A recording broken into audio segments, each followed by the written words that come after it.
Bonjour, bonjour à tous. Asseyez-vous s'il vous plaît, asseyez-vous un peu moins de bruit. Voilà, merci, asseyez-vous. Voilà, merci. Bonjour à tous, bienvenue dans le cours de philosophie. Un cours qui va vous parler, de philosophie. Et aujourd'hui j'ai une question. Ça veut dire contrôle.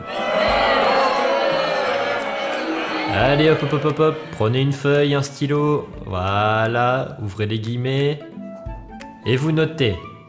Comment peut-on vivre sereinement dans un monde où Dwayne Johnson remplace Robin Williams dans le remake de Jumanji? Voilà, vous avez 4 heures, bonne chance à tous. Et oui, je sais que c'est pas un vrai cours de philo, mais qu'on est dans une vidéo YouTube.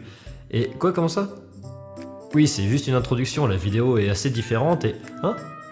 Si l'intro a un rapport avec le reste de la vidéo?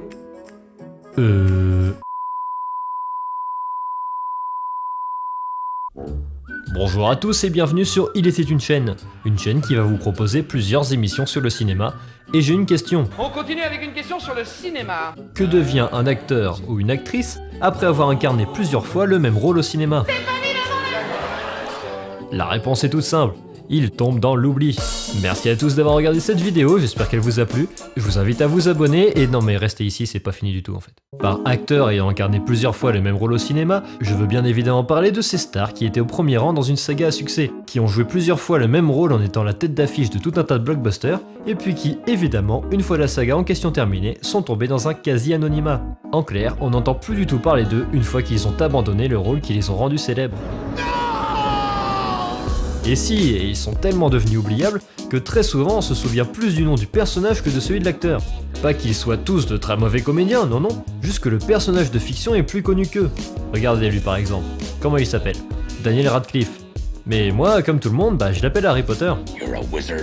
Donc pour prendre l'exemple d'Harry Potter, il a incarné son personnage pendant 8 films. Il avait 10 ans lors du premier en 2001 et 20 ans lors du dernier en 2011. Il a grandi en étant son personnage et certains d'entre vous ont sûrement grandi en regardant ses films.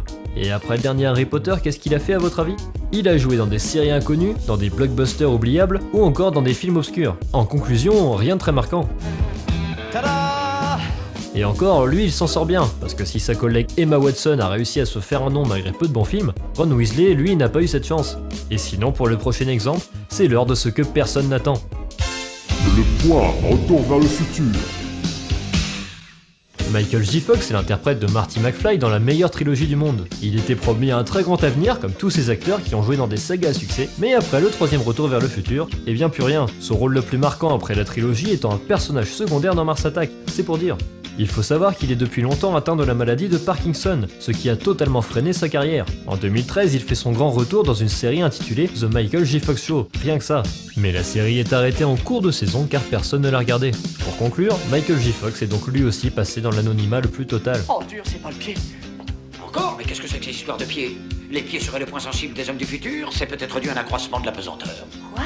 C'était le point retour vers le futur. Et des exemples comme ça, il y en a des tas. Il suffit de regarder le casting des différents Star Wars pour se rendre compte que tout le monde n'a pas eu une carrière à la Harrison Ford. Mais vous avez sûrement deviné, si vous avez un tant soit peu prêté attention au titre de la vidéo, que aujourd'hui on va pas passer 15 minutes à énumérer plein d'acteurs devenus inconnus. Non, aujourd'hui on va s'intéresser à un seul d'entre eux, Frodon Sake, de son vrai nom. Alors vous savez sûrement qu'il s'est fait connaître grâce à la saga du Seigneur des Anneaux. Mais il y a quelque chose que vous ne savez peut-être pas. Le point retour vers le futur. La première fois que l'on a pu voir à l'écran, c'était dans Retour vers le futur 2. Si, le gamin là. Oui, c'est lui. Voilà. C'était le point retour vers le futur.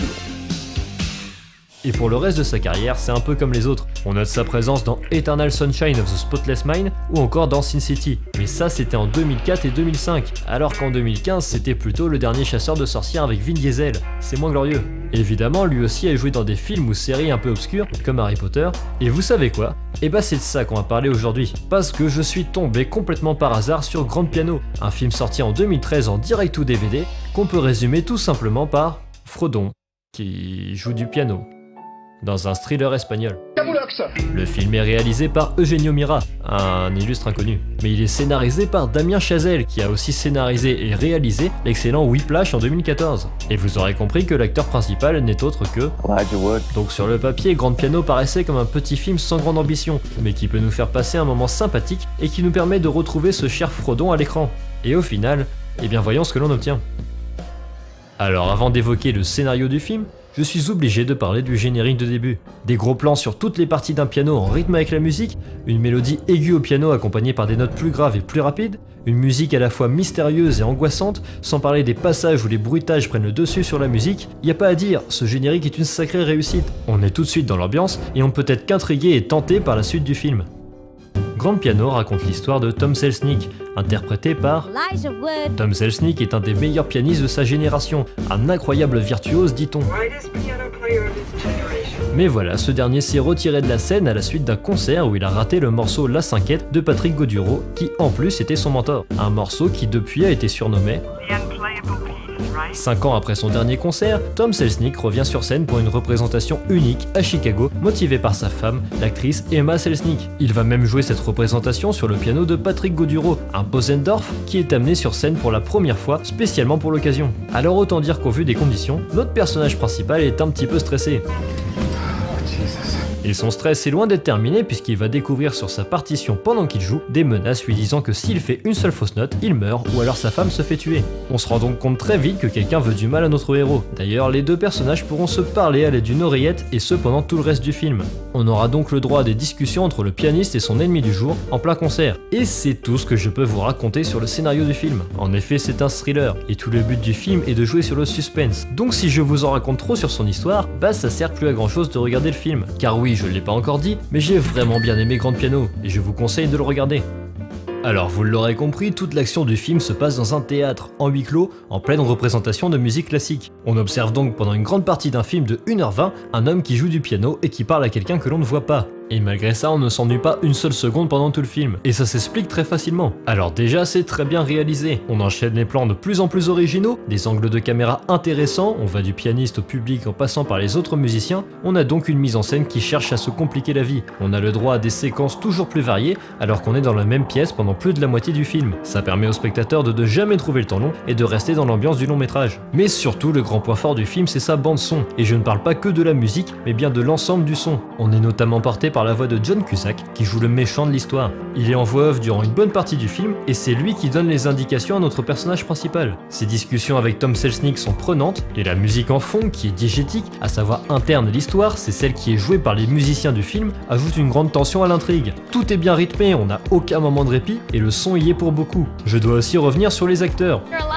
Joue plutôt bien, surtout quand on sait qu'il a appris le piano en 3 semaines pour le film, et qu'on le voit régulièrement en jouer à l'écran. Bon, on a quand même le droit de temps en temps à ces fameux yeux globuleux, mais ça n'enlève rien à sa performance. Il joue très bien le stress et la panique de son personnage, et cela contraste avec le calme et la sérénité du méchant. Enfin, pour terminer, je me suis laissé prendre par le scénario. On a envie de savoir qui parle à notre héros du jour, et quelles sont ses motivations. Et pour parler de la fin, sans spoiler bien sûr, j'ai été un petit peu déçu, mais rien d'alarmant non plus. Donc oui, on peut le dire, Grande Piano est un film à voir.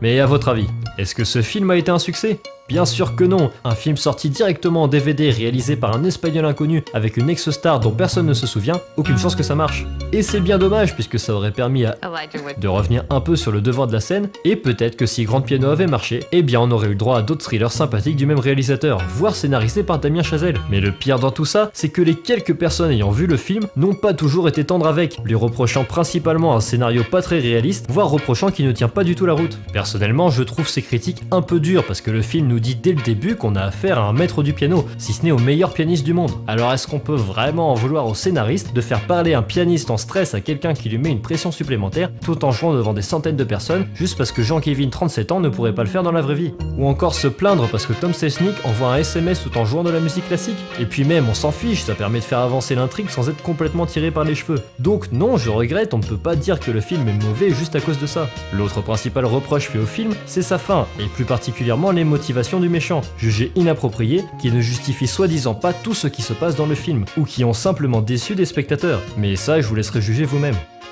Donc tout ça pour dire qu'il ne faut peut-être pas enterrer à l'avance certains acteurs tombés dans l'oubli. On ne sait jamais, peut-être qu'un jour ils pourront revenir au premier plan en jouant dans un excellent film, ou au pire jouer dans un film qui ne cherche pas à gagner un Oscar, mais simplement à vous faire passer un chaleureux et agréable moment devant votre écran. Et non, le dernier chasseur de sorcières ça ne compte pas, parce que ce film est vraiment...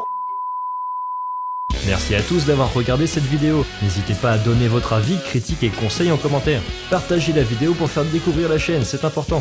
Abonnez-vous également si ce n'est pas déjà fait, je vous dis à dans quelques semaines pour la prochaine vidéo, et c'est vrai que j'aurais pu terminer ma vidéo en montrant les différents acteurs oubliés dans un montage en noir et blanc, au ralenti, avec du Bob Dylan en fond sonore.